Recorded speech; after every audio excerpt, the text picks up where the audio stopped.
제가 예전에서 새벽에 일어나면 여러분들 한 분 한 분 제가 머릿속에 상상을 하면서 속이 건강히 회복될 수 있도록 하나님께서 또 축복해 주시고 건강이 온전히 회복되어서 이 동산을 내려가서 사랑 가족들을 만나게 해달라고 제가 하루도 안 빠지고 기도하고 왔습니다. 제가 여기서도 계속 여러분들 위해서 기도하겠습니다. 이 시간은 여러분들이 우리 사람을 만나러 온 것이 아니고 예수님 만나러 왔다고 이런 생각을 해 주시오. 우리 인체를 창조하신 분은 하나님이십니다. 우리 예수 그리스도께서 우리의 모든 신체를 직접 창조를 하셨기 때문에 창조하신 분이 어떻게 해야 건강이 가장 빠른 속도로 회복될 수 있는 그 비결을 우리를 만드신 하나님 외에는 아실 분이 없습니다. 그래서 여기에는 그 하나님께서 여러분들을 치료하시는 것입니다. 어떤 이 사람이 치료하는 것도 아니고 여러분들이 이제 오늘 우리가 이 의지가 우리 건강 회복에 얼마나 큰 이제 결정적인 그 도움을 줄 수 있는지 그 이야기를 이 요한복음 5장 1절에서 9절에 나오는 이 베데스다의 이 중풍병자, 이 38년 된 중풍병자 이야기를 통해서 우리 건강이 어떤 방법으로 회복되는지 그 과정을 좀 설명을 드리려고 합니다. 예루살렘에 있는 양문 곁에 베데스다라 하는 못이 있는데 거기 행각 5이 있고 그 안에 많은 병자, 소경, 절뚝발이, 헬기 마른 자들이 누워 물의 동함을 기다리니 거기 38년 된 병자가 있더라 그랬습니다. 여기 여러분 성경에 보시면 이 천사가 가끔 1년에 한 번씩 이렇게 내려와 가지고 전설에 하면 천사가 목욕을 하고 이렇게 하늘로 올라갈 때 이 물이 움직이면서 이렇게 물이 동하는 것을 보고 맨 처음에 우물 속에 이제 들어간 사람은 어떤 병에 걸렸든지 기적적으로 이제 건강이 회복된다는 그 전설이 있었다는 것입니다. 그래서 이 불치의 환자들이 그 행각 주위에 이제 텐트를 치고 잠을 자고 하면서 계속 그냥 일어나서 그 우물만 이제 하루에 몇 번씩 몇십 번씩 우물을 들여다보면서 언제 이 물이 동할까. 이제 마지막 절호의 기회를 이제 기다리고 있는 수많은 사람들이었습니다.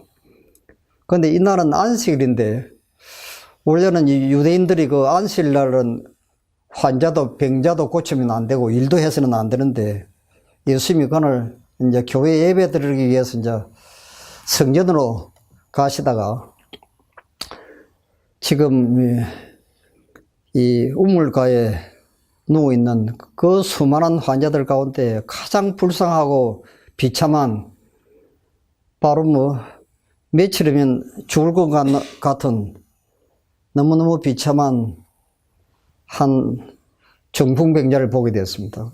38년 동안 꼼짝도 못하고 누워있기 때문에 그곳에 온 많은 사람들이 그 많은 환자들 중에 이 사람이 가장 불쌍하고 너무너무 참 이분을 가볍게 여겨서 이제 물이 동할 때 이 사람을 들어다가 이제 이렇게 그 우물 안에 이렇게 줘야 되는데 그 우물 곁에 가까이 가서 이 힘이 센 사람들이 먼저 그 우물 속으로 이제 뛰어 들어가기 때문에 이 물이 동하는 것을 여러 차례 그냥 목격을 하고도 결국은 그 기회를 붙잡지를 못했습니다. 자기보다도 더 힘세고 빠른 사람들이 먼저 그 우물 속으로 이제 들어가니까 이분은 눈으로 뻔하게 쳐다보면서도 들어갈 수가 없는 것입니다. 그래서 실망을 하고 또 실망을 하고 실망을 하다가 이제는 뭐 희망도 다 없어지고 죽을 날만 이제 기다리고 있었는데, 그러나 예수님께서 이제 지나가시다가 그 장면을 보시고 여기 6절에 그 말씀을 하십니다. 예수께서 그 누운 것을 보시고 병이 벌써 오랜 줄 아시고 이르시되 네가 낫고자 하느냐 그랬습니다. 자, 병자가 대답하되 주여 물이 동할 때 나를 못에 넣어줄 사람이 없어 내가 가는 동안에 다른 사람이 먼저 내려가나이다 그랬죠. 네가 낫고자 하느냐 이렇게 이제 질문을 하니까 이 병자가 내가 저 우물 속에 물 속에 들어가야 내 병이 낫지, 나를 좀 당신이 좀 나를 좀 들어다가 이제 물 속에 이어달라 이제 그런 뜻으로 지금 이 병자가 지금 이야기를 했습니다. 자, 그 8절에 보시면요, 예수께서 가라사대 일어나 네 자리를 들고 걸어가라 하시니 그 사람이 곧 나와서 자리를 들고 걸어가니라 그렇습니다. 인나는 안식일이니. 자, 여러분 여기에서 이 장면을 좀 가만히 상상을 좀 해보십시오.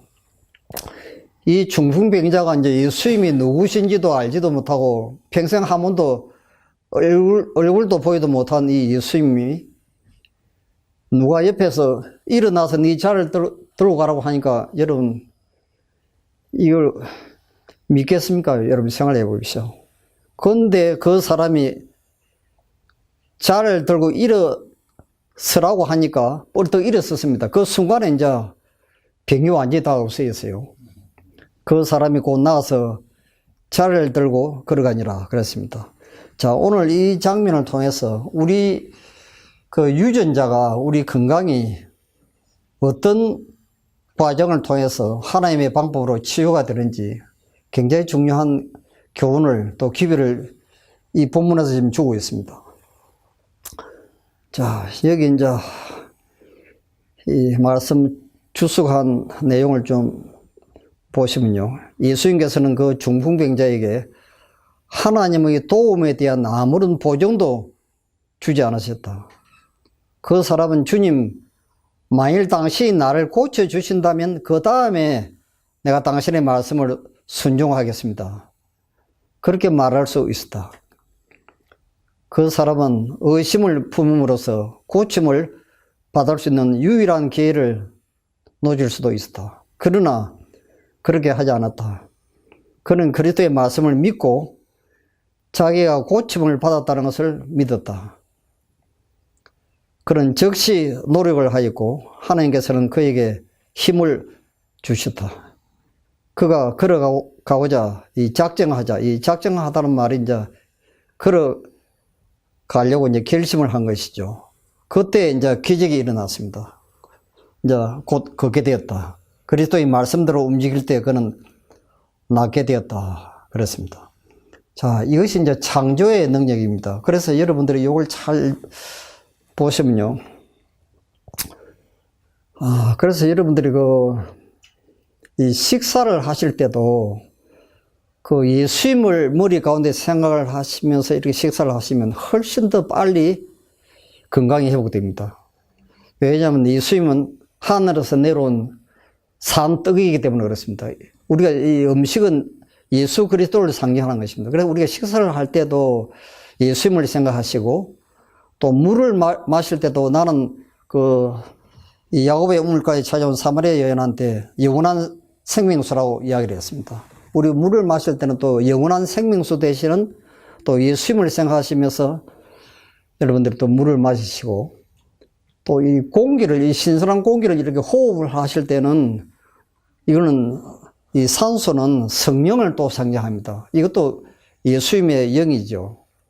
그러니까 우리가 온종일 이 천지계 속에서 여러분들이 이제 산보하시고 하여튼 명상하실 때마다 이 예수님을 머리 가운데 생각을 하시면 예수님이 우리 마음 속에 거하십니다. 그럼 그 예수님이 우리의 병든 유전자를 완전히 굉장히 빠른 속도로 이제 치료하도록 좀 되어 있습니다. 그래서 여러분들이 여기 지금 오실 때도 예수님을 만나기 위해서 내가 여기에 왔다. 이제 그런 생각을 하셔야 됩니다. 그래서 저도 될 수 있으면 그 하나님의 말씀 외에는 저 사람의 말은 저는 거의 안 하려고 애를 많이 쓰고 있습니다.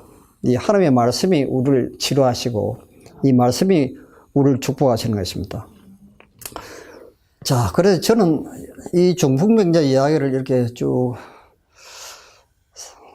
상상을 하면서요. 이 사람이 어떻게 예수님에 대해서 한 번도 들어보지도 못하고 보지도 못했는데 그 38년 동안 중풍병자로 걷지도 못하고 불치병으로 있던 사람이 어떻게 예수님이 말 한마디 하니까 즉시 이렇게 일어나겠다고 결심을 했는가. 그걸 좀 제가 알고 싶었습니다. 그래서 제가 이 수많은 그 주석들 말씀 가운데 굉장히 중요한 한 본문을 제가 이제 발견한 것이 이 장면입니다. 지금 보시면요. 자, 여기 보시면 사랑과 능력이 그분이 계신 곳에서 풍겨 나오는 것 같다. 이 말씀이 나오죠. 그러니까 말하자면 이 예수님이라는 사람이 누군지도 모르고 한 번도 보기도 못했는데도 불구하고 그 사람 얼굴과 표정에서 무언가 다른 사람하고 완전히 다른 이 하나님 같은 그 무한한 사랑과 동정과 긍휼이 여기는 그 하나님의 아름다운 품성이 그 예수님의 모습 속에서 이렇게 반사되어서 나왔다는 것입니다. 자, 여기에서 이제 이분이, 이 사람은 사람이 아니고 보통 사람이 아니고 이 사람 말씀대로 내가 순종을 하면 무언가 지금 축복을 받고 기적이 일어나겠다 하는 그것을 직감적으로 이제 그걸 깨닫게 된 것입니다. 이것도 제가 보기에는 이 중풍병자가 그런 생각을 한 것이 아니고 이런 생각을 할 수 있도록 도와주신 성령께서 그렇게 하셨다고 저는 확신을 하게 되었습니다. 자, 전에 제가 인생을 위한 하나님의 계획표에 대해서 한번 설교한 적이 있죠. 이거 굉장히 중요한 것입니다. 말하자면 하나님께서는 예를 들면 이런 것입니다. 우리 가정에 자녀들이 있습니다. 그 자녀들이 얼마나 사랑스럽고 귀엽고 이 온 우주에서 내 자녀처럼 더 아름다고 사랑스러운 자녀가 없는 것처럼 보입니다.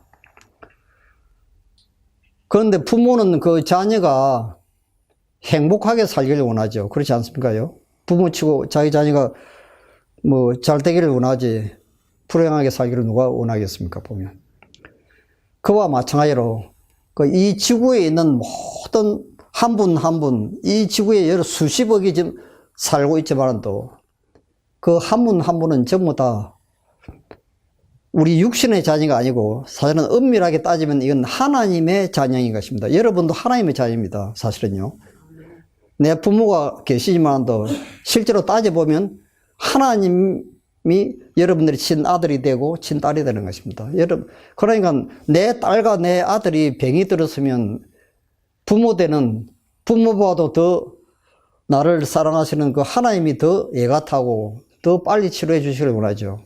그 저번에 시편 27편 10절에도 그 말씀이 있죠. 내 부모는 나를 버렸으나 여호와는 나를 버리지 아니할 것이라. 또 이사야 49장 15절에도 여인이 어찌 저 묻는 자식을 잊겠으며 자기 태에서 난 아들을 긍휼히 여기지 않겠느냐. 그들은 혹시 열지라도 나는 너를 잊지 아니할 것이라. 그러니까 이 부모님의 마음은 아픈 자녀가 있으면 빨리 건강이 회복되기를 원하는 것이 부모의 심정인데 하나님은 내 부모보다도 더 간절하게 더 가슴 아프게 내 사랑하는 자녀가 빨리 건강히 회복되기를 너무너무 간절히 원하신다는 것입니다. 그래서 하나님은 우리에게 가장 좋은 것만 주시는 것을 믿는 것을 우리는 믿음이라고 합니다. 그래서 이 순간에도요, 예수님께서는 여러분들을 너무너무 사랑하시고 내 유전자를 가장 빠른 속도로 성령의 능력을 통해서 이제 치료하시고 회복시켜 주시기를 간절히 바라고 계십니다. 그래 지금 오늘 이제 여러분들이 요 보시면 하나님의 사랑과 능력이 그분이 계시는 곳에서 이렇게 풍겨 나갔다고 했습니다. 그래서 이 안전뱅이가 이 사람은 거짓말을 할 사람이 아니구나 하는 걸 금방 직감적으로 느끼고 그 말씀에 그대로 이제 순종을 하게 된 것이죠. 자, 여기 보시면 이제 이런 말씀이 있습니다. 그리스도께서 도움을 얻고자 온 수많은 사람들은 그들 스스로 질병을 자청한 사람들이었다. 사실 우리가 태어나면서 지금까지 우리가 건강법칙을 어디 배워서 나옵니까? 우리 전혀 알지도 못하죠. 저도 대학 3학년 때 제가 처음으로 제가 서울에서 하숙하던 집 주인이 하필이면 많은 기독교 가운데 제칠 안실 예수 재림 교인이었습니다. 그래서 전도했던 그 많은 학생들 가운데 하필이면 저보고 좀 전도에도 좀 참석해 달라고 그래서 제가 죽은 사람 소원도 들어주는데 산 사람 소원도 한번 들어줘야 되겠다. 그렇게 해가지고 제가 교회 가서 그때 제가 처음으로 이 말씀을 듣고 제가 하나님의 사랑에 대한 이야기도 듣고 사람이 죽으면 또 부활이 있다는 아주 놀라운 기분을 듣고 제가 인생에 참 결정적인 하나의 전환점을 이제 그때 이루게 되었습니다. 그때 지금 그때 제가 이 건강법칙을 그때 배웠습니다. 이 물을 마시고 또 현미가 백미보다 얼마나 건강에 좋은지 참 우리가 숨을 쉬면 우리 코소로 들어오는 이 산소하고 우리가 먹는 음식 중에 이 포도당이 또 미토콘드리아로 들어가서 이 바이타민 B,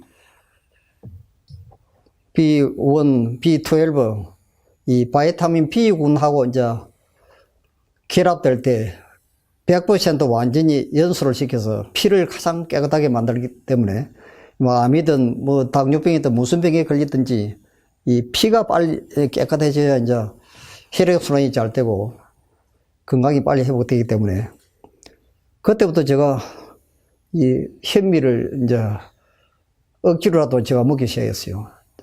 저는 이 현미 처음에 좋아해도 안 했고 평생을 그냥 백미만 먹고 살다가 이제 그날 그 강의를 듣고 제가 너무너무 참 놀랐습니다.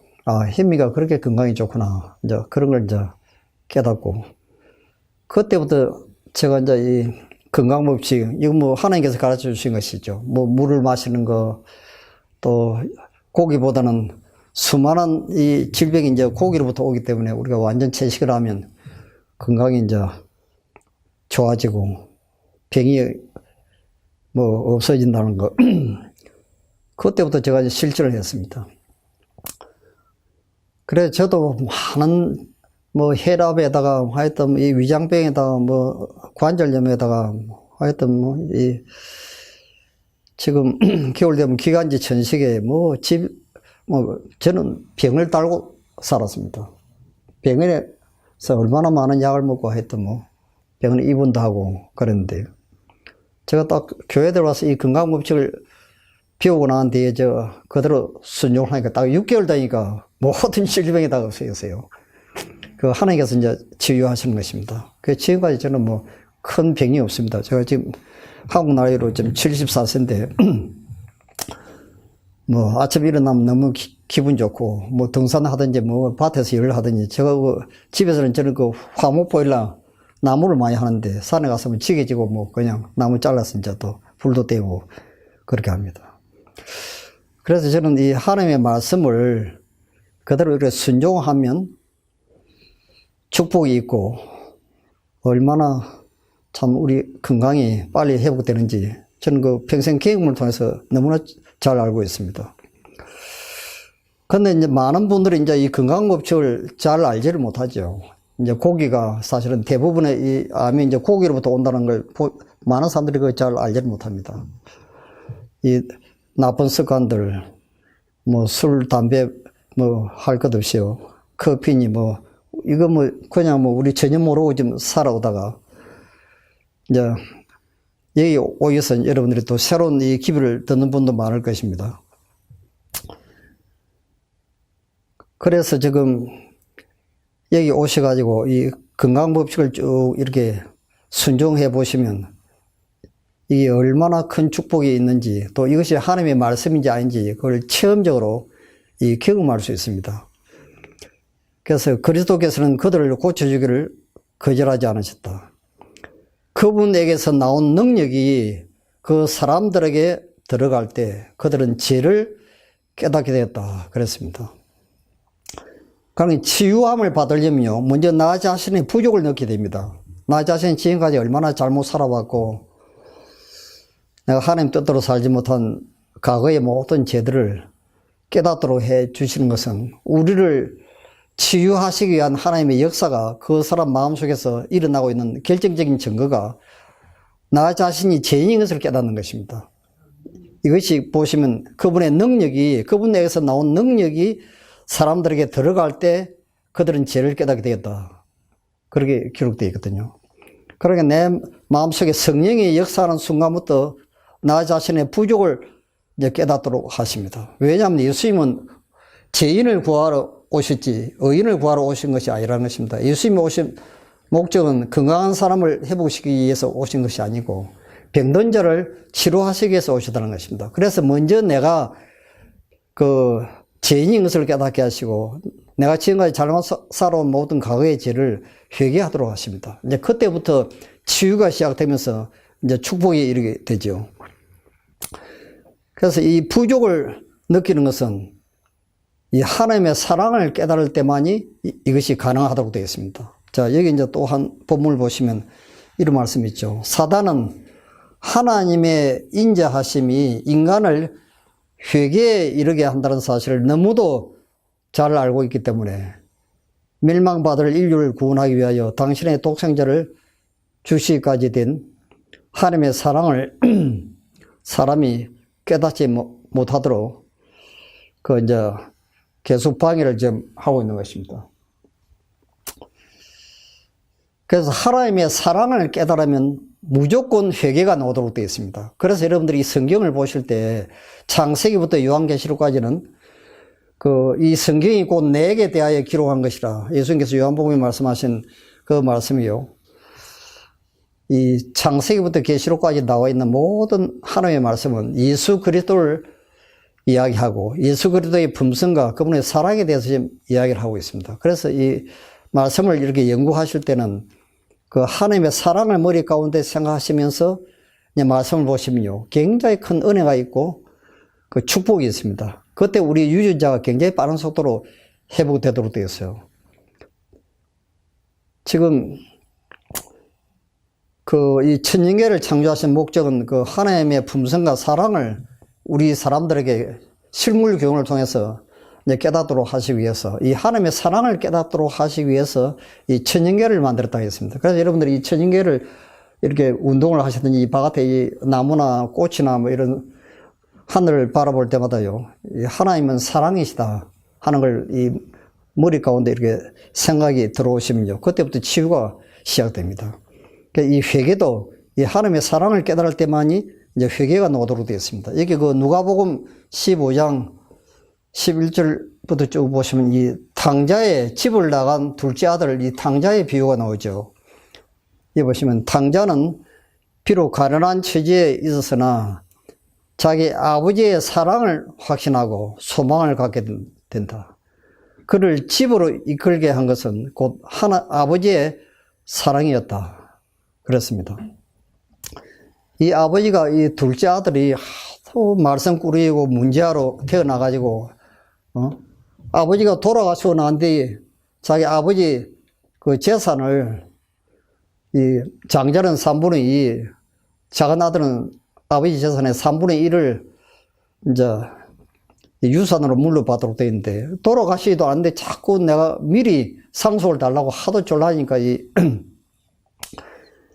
이 아버지가 못 견뎌가지고 결국은 미리 이제 현금으로 이 아들에게 재산을 상속을 해 줬습니다. 그랬더니 이 아들이 그냥 이 바깥에 나가서 나쁜 친구들과 사귀고 기생들과 그냥 춤추고 술 마시고 놀고 하면서 그 많은 재산을 다 없애버리고 나중에는 오도 갈 데 없으니까 이제 어떤 부잣집에 돼지 치는 머슴으로 이제 들어가가지고 고생하다가 이제 자기 아버지 생각이 나왔습니다. 그 아버지가 이제 이 작은 아들이 집을 나갈 때 네가 고생하다가 오도 갈 데 없으면 내가 항상 널 받아줄 테니까 내가 밤낮으로 내가 대문을 열어놓고 있을 테니까 내가 너 집으로 돌아오너라.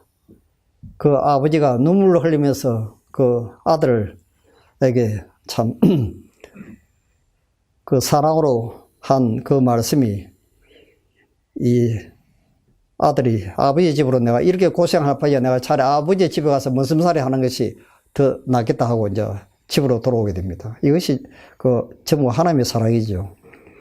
만약에 아버지가 막 화를 내면서 다시는 내 집에 이제 발도 뒤놓지 말라 하면서 이제 성을 내면서 이제 만약에 쫓아보내더라면 이 탕자가 집으로 돌아오겠습니까요?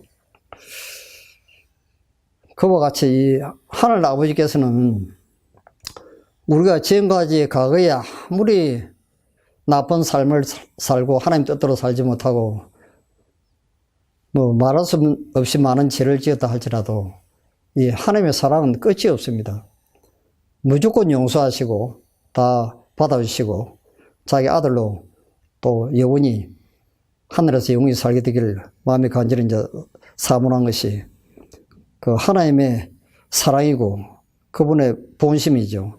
그래서 하나님의 인자하심이 너를 인도하여 회개케 하신다는 그 로마서 2장 4절에 있는 말씀이 이것입니다. 그 하나님의 인자하심이 하나님의 사랑이죠. 그래서 우리가 하나님의 사랑을 깨달으면 회개가 나오도록 되어 있습니다. 저절로 회개가 나옵니다. 그래서 여러분들은 그 기도하실 때 그 하나님의 사랑을 좀 깊이 깨닫게 달라고 기도할 필요가 있습니다. 자, 여기도 보시면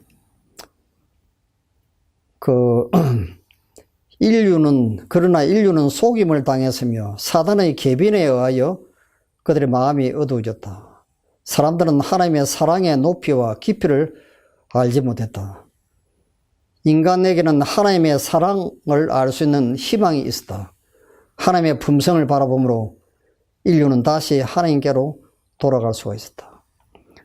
그 하늘에서 반역을 일으킨 가장 높은 천사 루스벨이 하늘에서 반역을 일으켜서 자기 부하들 3분의 1을 끌고 이 지구로 내려왔습니다. 하늘에서 일어난 전쟁이 그 요한계시록 12장 1절에 보시면 그 용이 3분의 1을 끌어다가 땅에 던지더라 하는 말씀이 기록되어 있죠.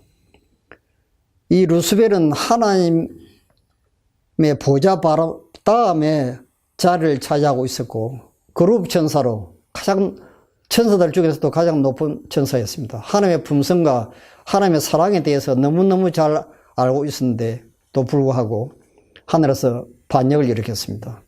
그런데 우리 처음 창조함을 받은 에덴 동산에 있던 그 아담과 하와는 이 하나님의 사랑과 하나님의 품성에 대해서 잘 알지를 못했습니다. 왜냐하면 창조함을 받은 지 얼마 되지 않았기 때문에요. 그래서 죄로 인해서 비록 선악을 따먹고 타락을 했지만도 또 한 번 구원을 받을 수 있는 기회를 주시기로 하늘 회의에서 결정을 이제 하셨는데 그것이 바로 무엇이냐면 하나님의 사랑을, 하나님의 품성을 사람들이 깨닫고 다시 하나님께로 돌아올 수 있는 또 한 번의 기회를 주기로 이제 아버지 하나님과 아들 하나님 사이에 이제 약속을 하겠습니다. 이것이 이제 구속의 계획입니다. 그러니까 우리는 이제 하나님의 사랑을 바라보므로 회개가 나오도록 되어 있습니다. 그래서 우리가 그 갈바리 십자가를 바라보시면 이 십자가는 하나님의 사랑을 나타냅니다. 그분의 사랑은 우리를 그에게로 이끌어준다 그랬죠. 이 십자가를 바라보므로 자애생적인 하나님의 사랑을 이제 명상하고 바라보므로 우리 품성은 회개가 나오도록 되어 있고 또 회개를 하면 우리는 또 거듭남의 체험을 또 하게 되는 것입니다. 그래서 이 사단 마귀는 이 하나님은 사랑인 것을 전혀 깨닫지 못하도록 필사적으로 방해하고 있습니다. 그래서 이 구약의 그 하나님은 엄격하신 하나님, 질투하는 하나님, 또 무정한 하나님, 율법을 안 지키면 뭐 행벌을 주기를 좋아하는 하나님, 죄인들은 다 지옥불에 이렇게 들어가서 영원토록 불에 타서 죽지 않도록 하는 그런 무서운 하나님, 잔인한 하나님으로 이 사단은 사람들에게 지금까지 교육을 시켜왔습니다. 그런데 하나님은 그런 하나님이 아니시죠. 그래서 이 사단은 자꾸 하나님을 무서운 하나님, 두려운 하나님으로 자꾸 소개를 합니다. 그런데 사실은 이 성경에 나오는 이 하나님은 그거하고는 정반대죠. 그래서 우리가 하나님의 사랑을 깨달으면 무조건 십자가 밑으로 이끌려가서 회개가 저질러 오도록 되어 있고, 그 회개를 통해서 우리가 거듭나고 이제 구원을 받도록 되겠습니다. 그래서 여기 보시면 우리들이 그분의 영광의 여광까지라도 받게 되면 우리들이 그에게 이끌려가기 때문이다. 그랬습니다. 여러분, 여광이 무엇입니까요? 이 직사광선하고 우리가 창문으로 이렇게 흘러 들어오는 이 빛을 이제 여광이라고 합니다. 이 글림퍼스라고 하죠. 그러니까 무조건 우리가 하나님의 사랑을 깨달으면 무조건 변화가 일어나도록 되겠습니다. 회개가 나오도록 되겠어요. 그래서 우리가 날 머리 가운데는 이 하나님의 사랑에 대해서 많이 명상하시고 기도하시기 바랍니다. 자, 여기 보시면 모든 신경과 근육이 새로운 생명으로 약동하고 불구가 되었던 그의 사지는 건강하게 움직인다. 그 사람은 제 발로 일어서서 하나님을 찬양하며 다시 찾은 힘을 기뻐하면서 든든하고 거리낌 없는 발걸음으로 걸어간다. 자, 하여튼 이 예수님의 말씀에 순종하자마자 이제 기적이 일어났습니다. 구주께서는 당신의 피로 산 사람들을 구워보시며 말할 수 없는 친절과 긍휼로서 네가 낫고자 하느냐. 지금 이 순간에도 예수님께서 여러분 한 분 한 분을 향해서 네가 정말로 낫고자 하느냐고 지금 말씀하고 계시는 것입니다. 그분께서는 그대에게 건전하고 평안스러운 마음으로 일어서라고 명령을 하신다. 그대가 완전히 나았다고 느껴질 때까지 기다리지 말라. 구주의 말씀을 믿으라. 그대의 의지를 그리스도 편에 두라. 그분을 섬기고자 뜻을 세우고 그분의 말씀대로 행동할 때 그대는 힘을 얻을 것이다. 자, 우리의 의지를 그리스도의 편에 둔다는 뜻이 이 무슨 말씀인지 여러분 이해가 좀 되십니까요? 이거는 우리가 말씀을 보시든지 혹은 말씀을 듣든지 내가 알고 있는 이 하나님에 대한 이 말씀의 지식대로 내가 이제 순종하겠다고 내 마음속에 결심하는 것을 우리의 의지를 이제 그리스도 편에 둔다. 그렇게 이제 이야기를 하는 것입니다. 그래서 그분을 섬기고자 뜻을 세운다는 말씀이 이제 이런 것이죠. 여러분들 그래서 이 물을 우리가 하루에 뭐 8잔, 6잔 나지 물을 마시면 건강이 좋아진다 하는 거, 그것도 하나의 건강 법칙이죠. 그것도 일종의 하나의 율법입니다. 이제 그런 걸 생각하면서 내가 물을 마시는 것은 우리 의지를 또 그리스도의 편에 두는 것하고 똑같습니다.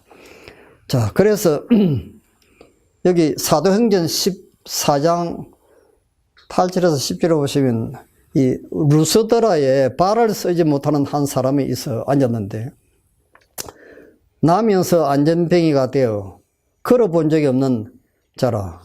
바울이 말하는 것을 듣거늘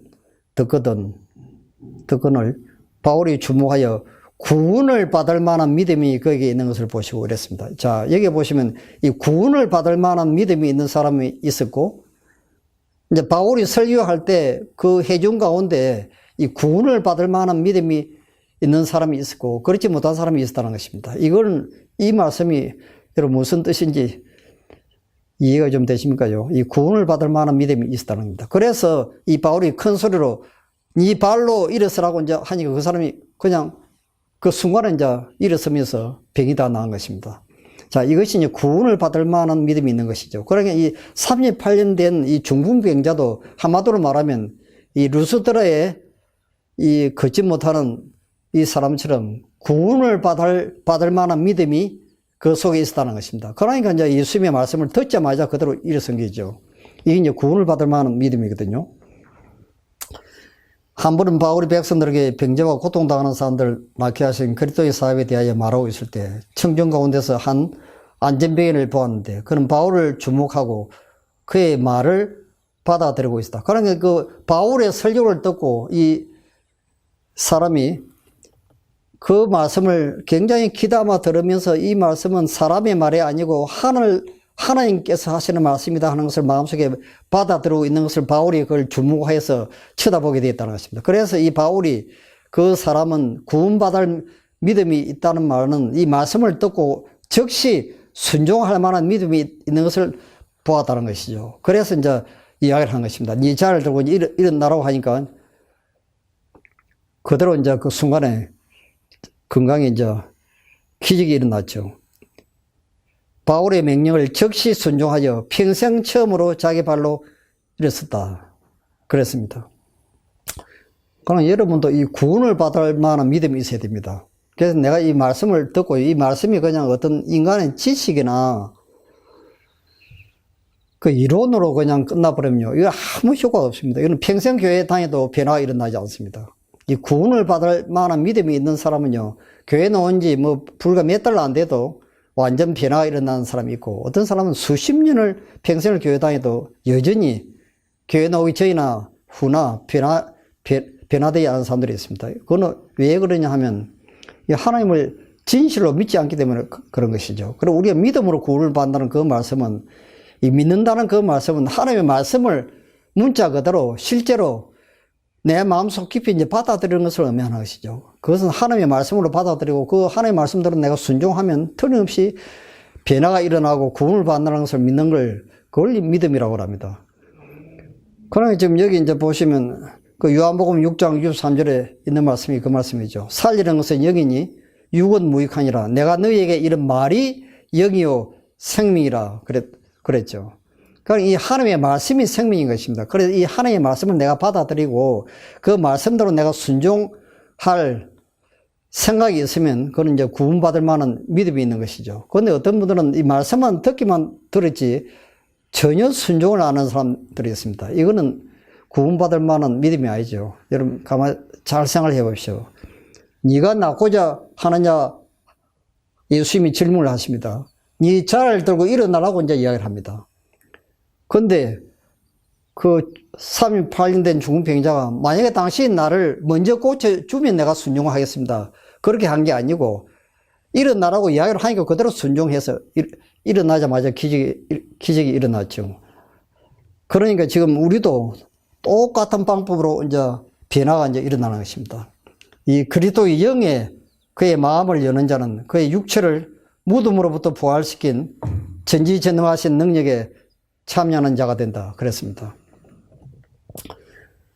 그래서 70인들이 그리스도의 말씀을 들었을 때 성령께서는 살아있는 실체로서 그들의 마음에 감화를 끼치면서 그 영혼의 육비의 진리를 기록하고 계시다. 그러니까 이 하나님의 말씀을 귀담아 깊이 들을 때 이 성령께서 우리 육비의 율법을 기록하신다는 것입니다. 그 율법이 기록된 사람이 이제 구원을 받고 이제 건강도 회복이 되는 것이죠. 그래서 이제 우리가 이제 한 가지 예를 들면 이제 이런 것입니다. 그 여호수아 3장 14절에 보시면 이 법궤를 맨 제사장들이 그 십계명에 들어있는 그 법궤를 맨 제사장들이 요단강 물이 막 철철 흘러 넘치는데 하나님의 명령을 따라서 그 법궤를 메고 제일 백성들 앞장을 서가지고 그 물속으로 지금 딱 들어갑니다.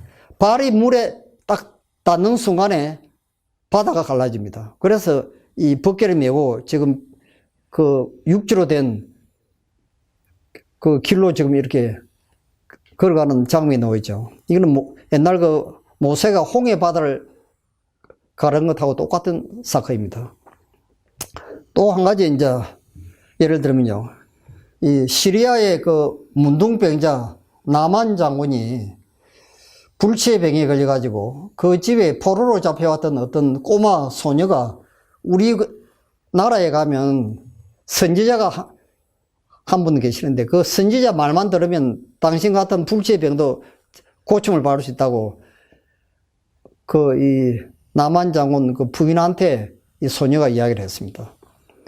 그랬더니 그 부인이 자기 남편한테 이야기했어요. 그 우리 집에 지금 계집종으로 지금 포로로 잡혀온 소녀가 자기 나라에 아주 유명한 선지자, 그 당시에 선지자가 이제 엘리사라고 하는 선지자가 있는데 그 선지자는 무슨 말씀을 하시든지 다 그대로 이제 이루어질 수 있고 병도 다 고칠 고칠 수 있다고. 그렇게 해가지고 이제 그 이야기를 두고 자기 부하들을 데리고 엄청난 선물, 값진 선물을 이제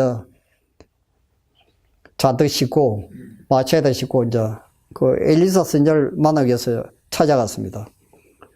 그랬더니 그 엘리사 선지자 그 종이 이제 마종을 나와가지고 우리 선생님이 저 요단강에 가서 그 목욕을 7번 하면 그 문둥병이 다 나가니까 시키는 대로 당신이 그 지금 요단강에 가서 목욕을 하시라고 그렇게 이제 이야기를 했어요. 그랬더니 나만 장군이 막 화가 머리 끝까지 났습니다. 자기는 그 선지자가 자기 앞에 나타나가지고 인사를 하면서 자기 머리에 이렇게 안수 기도를 하면서 병이 낫도록 이렇게 기도해 줄 알았더니 뭐 자기 앞에 선지자는 나타나지도 않고 자기 집에서 일하는 그 종이 와가지고 이제 자기가 한 말을 전하라고 이제 하는 것입니다. 그러니까 이 남한 장군이 얼마나 자존심이 이제 상하고 기분이 나빴겠습니까? 자, 이 장면에서 여러분들이 이제 한 가지 이제 배워야 될 한 굉장히 중요한 교훈이 있습니다. 이거는 바로 뭐냐면요. 이 겸손이라는 것입니다. 겸손. 이 남한 장군은 내가 이렇게 시리아의 아주 유명한 장군이고, 내가 적어도 우리나라에서는 이게 왕의 총애를 받는 귀족인데, 아무것도 아닌, 그 선지자라고 하는 사람이 자기한테 나와가지고 인사도 안 하고, 거기다가 하인까지 종을 시켜가지고 나한테 이렇게 심부름처럼 이렇게, 무슨 뭐 요단강 물보다도 우리나라에 가면 이 요단강 물보다 훨씬 더 깨끗하고 좋은 물이 얼마나 많은데 이 더러운 물에다가 이제, 목욕하라고 하느냐고. 얼마나 자존심이 여러분 상하겠습니까? 여러분 생각을 해 봅시오. 그러니까 하나님은요, 우리가 축복을 받기 전에 먼저 겸손하게 만듭니다. 우리 자신이 아무것도 아닌 것을 낮추도록 하십니다. 그때부터 축복을 받습니다. 그래서 이 심령이 가난한 자는 복이 있나니 천국이 저희 것이며 하는 그 말씀이요. 심령이 가난해져야 우리가 축복을 받지. 나는 부유하다. 나는 부족함이 없다. 나는 이만큼 많이 배우고 나는 돈도 많고 나는 뭐 회사에 가면 뭐 얼마나 높은 직분이 있고 내 밑에는 얼마나 많은 부하들이 있고 이런 생각을 하면 이게 축복을 받지 못한다는 것입니다. 그래서 이 축복은요, 가장 낮은 장소에 내려갔을 때 그때부터 축복이 이르러 옵니다. 그래서 이 남한 장군이 자기 자신이 얼마나 부족한 것을 깨닫도록 하시기 위해서요. 이 높아지고 싶은 마음, 그 교만한 마음, 내가 어떤 사람인데 하는 그런 것들을 완전히 낮추기 위해서 땅 끝까지 떨어지도록 하시기 위해서 이 장면을 지금 연출을 한 것입니다. 종이 나와서 이야기를 하고 또 거기다 또 지금 요단강에 가서 목욕을 하라고 이야기를 하고 그 얼마나 수치스럽고 굴욕적인 하나의 행동입니까요? 그래야 이 남한족이 화를 내면서 자기 부하들 데리고 다시 우리 본국으로 돌아가자고 하면서 막 씩씩거리면서 하다가 그 옆에 있는 종들이 부하들이 이야기를 했어요. 장군님, 여기까지 왔는데 뭐 안 되면 본전이지 시키는 대로 한번 해보고 갑시다. 뭐 옆에서 하도 그 종들이 이제 근하고 이제 사정을 하니까 그래 못 이긴 채 하고 그 요단강을 내려갔습니다. 그런데 이제 이상한 건 뭐냐면 한 번 내려가고 두 번 내려가고 이제 7번을 목욕을 하라 했는데 한 4번, 5번 정도 하면 한 절반 정도는 이렇게 문둥병이 없을 줄 알았는데 그대로 있는 것입니다. 여러분 생각해요. 그래서 나중에는 또 한 6번까지 딱 들어갔어요. 그런데도 문둥병이 뭐 100분의 1도 전혀 표가 없는 것입니다. 야, 이건 내가 완전히 사기당한 것이 아닌가 그런 생각을 했습니다. 내가 여기까지 와가지고 이렇게 굴욕을 당하고 이렇게 수치스럽게 이 더러운 요동하게 목욕을 하는데 6번까지 들어갔으면 그래도 조금이라도 좀 뭐 낫는 김이라도 보여야 되는데 아무 흔적이 없는 것이죠. 딱 7번 들어가는 순간에 딱 7번째 딱 들어가고 이제 마지막에 다 하고 이제 딱 들어가고 노는 순간에 이제 기적이 일어난 것입니다. 완전히 문둥병이 온데간데 없이 다 사라졌어요. 자, 여기서 여러분 한 가지 얻을 수 있는 힌트가 무엇입니까요? 완전한 순종입니다. 완전한 순종. 하나님의 말씀대로 순종할 때 변화가 일어나고 기적이 일어나는 것이지, 이론적으로 아무리 머리 가운데 많은 걸 알고 있어도 내가 말씀대로 안 살면 그 아무 소용이 없다는 것이죠. 여러분 생각해 보십시오. 그거 되겠습니까요? 자, 그래서 지금 여러분 이 다니엘 이야기가 나옵니다. 이 다니엘이 포로로 잡혀가 가지고 뜻을 정하여 왕의 진미와 그의 마시는 포도주로 자기를 더럽히지 아니하리라 하고, 그래서 이 다니엘과 세 친구들은 그 왕과 그 신하들이 먹는 그 진수성찬 육식과 진미를 우리는 먹지 아니하고 단순한 음식, 채식을 먹겠다고 결심을 하고 그 주방장한테 이야기를 했습니다. 우리를 열흘만 딱 시험을 해 보십시오. 우리 얼굴을 보고 육식을 하는 사람들하고 채식을 하는 사람들하고 건강이 얼마나 좋은지, 또 이 지능이 얼마나 우수한지를 테스트를 해보고, 그때 가서 우리가 다른 청년들보다 못하면 그때 우리가 육식하겠습니다. 이렇게 딱 이제 제안을 했습니다. 그러니까 주방장이 이제 그럼 열흘 동안 시험을 해보자. 그래야 이제 채식을 하고 이제 열흘 동안 이제 물을 마시고 이제 그들이 이제 원하는 대로 그렇게 해줬더니 딱 열흘 지나고 난 뒤 이제 그 테스트를 했습니다. 왕이 그들에게 모든 일을 묻는 중에 그 지혜와 총명이 온 나라 박수와 술객보다 10배나 더 나은 줄 아니라. 이게 완전히 참 실험을 통해서 결정적으로 이제 그 증거가 나타났습니다. 그러니 이 채식을 하는 사람들이 훨씬 더 육식하는 사람보다도 지혜도 총명하고 몸도 건강하고 모든 면에서 탁월하다는 것을 이제 증명을 하게 된 것이죠.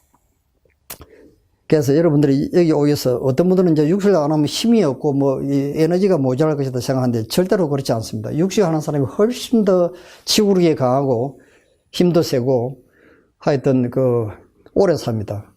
그래서요, 이 역도나 이렇게 이 레슬링 하는 사람들은요, 평균 수명이 40, 50밖에 안 됩니다. 왜냐하면 고기를 하도 많이 먹기 때문에.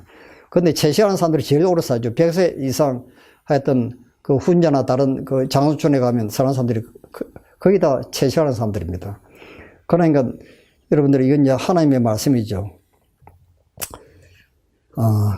그래서 지금 요 장면을 보고 제가 마치겠습니다. 여기 이런 이야기가 있습니다. 제2차 대전 당시에 네덜란드의 코리텐분 여사 집에 유대인을 숨겨준 죄로 가족들이 모두 독일군에게 체포되어 강제 수용소에 갇혔습니다. 부모님과 언니는 그 가혹한 고문을 이기지 못해서 수용소에서 죽었지만 코리텐분 여사는 구사일생으로 살아서 고국으로 돌아오게 되었습니다. 그 후 코리텐분 여사는 신학교에 가서 공부를 하고 주의 종이 되었습니다. 그때 하나님께서 말씀하시기를, 사랑하는 딸아, 내가 나를 저주하고 욕하고 등진 사람들을 위하여 십자가를 진 것을 기억하라. 네가 내 딸이면 독일 사람들에게 가서 복음을 전하라.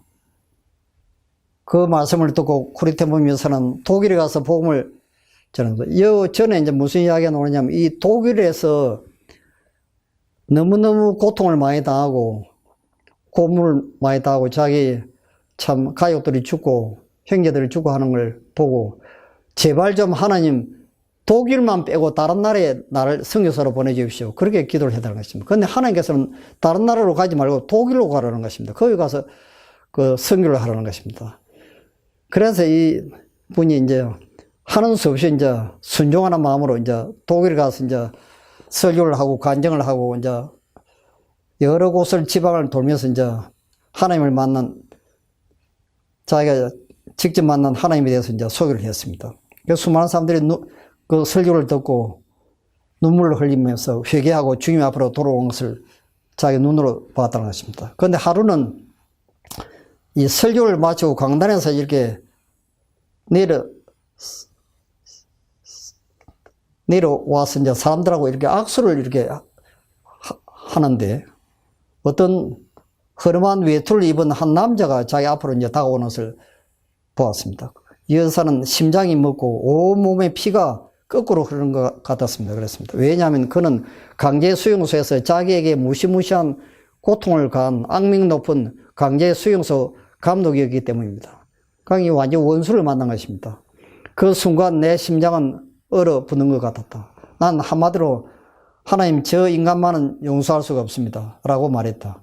이것이 코리 여사의 마음이었습니다. 그러나 용서와 사랑을 외치고 있던 이 코리 여사의 앞을 향해서 자기에게 결정적인 피해를 입혔던 쳐주이고 싶었던 그가 한 걸음 한 걸음 다가옵니다. 하나님은 계속 이 코리 여사의 마음속에 이렇게 말씀하고 있었다고 합니다. 코리야, 용서하거라. 못해요. 이렇게 내치기는 싸움을 하고 있는 동안에 그 원수 같은 사람은 벌써 코리 여사의 눈앞에까지 왔습니다. 그런데 그 순간 코리 여사의 마음속에 번개같이 스치는 생각이 하나 있었다고 합니다. 그것은 하나님의 음성이었습니다. 십자가에서 나를 못 박고 죽이고 침뱉으며 채찍으로 때리고 조롱하며 가시관을 씌워서 나를 괴롭히는 사람들을 내가 용서하지 않았느냐. 너도 용서해 주어라. 나는 네가 저 사람을 용서할 수 있느냐 없느냐를 묻는 것이 아니라 용서하겠느냐 안 하겠느냐를 묻고 있는 것이다. 용서하라는 것은 나의 명령이며 내 명령 앞에 순종하겠느냐 안 하겠느냐. 코리 여사는 자기 일기장에 이렇게 기록을 합니다. 나는 그때 그 사람을 용서해 주고 싶은 마음이 조금도 없었지만 용서해야만 한다는 주님의 명령이 내 마음속에 깨달아지는 순간에 하나님 명령이라면 할 수가 없죠. 할 수 없죠. 그러면 용서해야죠 라고 생각했다. 그래서 나는 용서하고자 하는 마음과 느낌이 없이 다만 하나님의 명령에 순종하기 위해서 손을 내밀었다. 그런데 이상한 일은 내가 하나님의 명령에 순종하여 손을 내밀어 그를 안는 순간 주께서 내 마음속에 그를 진심으로 용서할 수 있는 마음을 부어주셨다는 것이다. 그러면서 코리 여사는 일기장의 마지막에 이렇게 인상 깊은 글을 썼습니다. 명령을 순종할 수 있는 능력은 성령에 의지한 순종을 통해서만 가능하다. 우리는 사랑을 할 수 없다고 말합니다. 우리는 용서할 수 없다고 말합니다. 그러나 참으로 하나님의 명령이 순종하여 사랑하고 용서하기로 결심하면 주님은 우리에게 사랑할 수 있는 능력과 용서를 할 수 있는 능력을 성령을 통해서 주신다는 것입니다. 자, 이것이 이제 결론입니다. 자, 여기서 여러분들이 한 가지 이제 아셔야 될 것은 이 하나님의 사랑은 원수까지 사랑하라는 것입니다. 나를 미워하는 사람까지 사랑하는 것이 이제 아가페 사랑입니다. 그래서 이것은 하나님의 뜻이고 하나님의 명령이고 하나님의 품성입니다. 그래서 우리가 이런 마음을 내 마음에는 도무지 그렇게 할 수가 없는데 내 본성은 그게 되지가 않는데 하나님께서 그렇게 하라고 했으니까 내가 그 말씀에 순종해서 내가 행동에 옮기는 순간에 이제 기적이 일어나는 것이죠.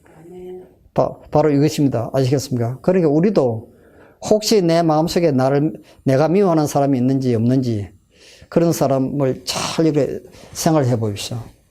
우리 가족 가운데 또 우리 교회 또 우리 직장 또 우리 이웃 가운데 혹시 내 마음속에 용서하지 못할 사람이 있는지 여러분 생각을 해 보시고 그 사람도 우리가 용서를 해 줄 때 그것은 하나님의 사랑이기 때문에 하나님께서 이제 용서할 수 있는 마음도 우리에게 주시고 우리의 죄도 용서해 주시고 우리 유전자도 완전히 정사로 그 회복을 시켜 주십니다. 그래서 이 우리를 치료하시는 것은 에로스 사랑이 아니고 그 아가베 사랑입니다. 이걸 잊어버리시면 안 됩니다. 이 아가베 사랑은요 아무리 상대방이 잘못해도 나는 그 사람을 무조건 용서해 주는 것을 우리는 아가베를 하고 이 에로스는 조건적인 사랑입니다. 상대방이 나한테 잘해줘야 나도 잘해주지. 상대방이 나한테 잘못하는데 내가 무엇 때문에 그 사람을 에게 잘해줄 필요가 있는가. 그거는 에로스지요.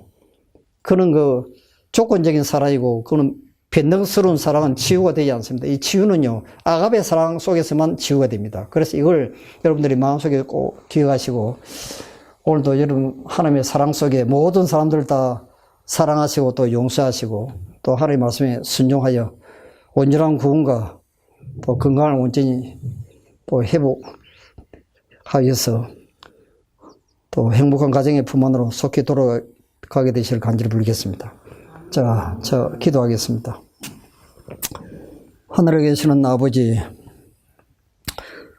베데스다에 38년 된 그 중풍병자가 하나님의 사랑을 의지하고 예수님의 명령에 순종하여 아주 놀라운 기적이 일어나게 된 것을 저희들이 또 보게 되었습니다. 이 또 코리 템범 여사가 자기를 그렇게 고문하고 자기 누이들을 죽였던 그 악한 수용소 감독을 도무지 인간으로서는 용서할 수 없지만은 하나님께서 용서하라고 말씀하셨기 때문에 그를 용서하고자 그를 껴안고 악수를 했을 때 놀라운 기적이 일어난 것을 저희들이 또 보게 되었습니다. 이곳에 찾아오신 우리 사랑하는 가족들, 참으로 우리가 하나님의 말씀에 순종하여 놀라운 변화가 일어나게 축복해 주시고 그들의 삶 속에서 새로운 모습으로 하나님의 형상으로 완전히 변화되어 육과 영과 혼이 온전히 정상으로 회복되어서 이 동산을 내려갈도록 우리 모두를 축복하여 주시옵소서.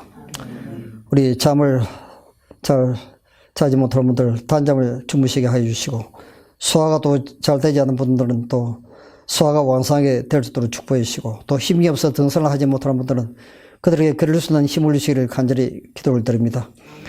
너무너무 우리를 사랑하시는 주님께서 한 분 한 분을 여러분 주님께서 기억해 주시고 그들의 간절한 소원과 그들의 기도를 응답하여 주시옵소서. 귀하신 예수님 이름으로 간절히 기도드리옵나이다. 아멘. 네, 감사합니다.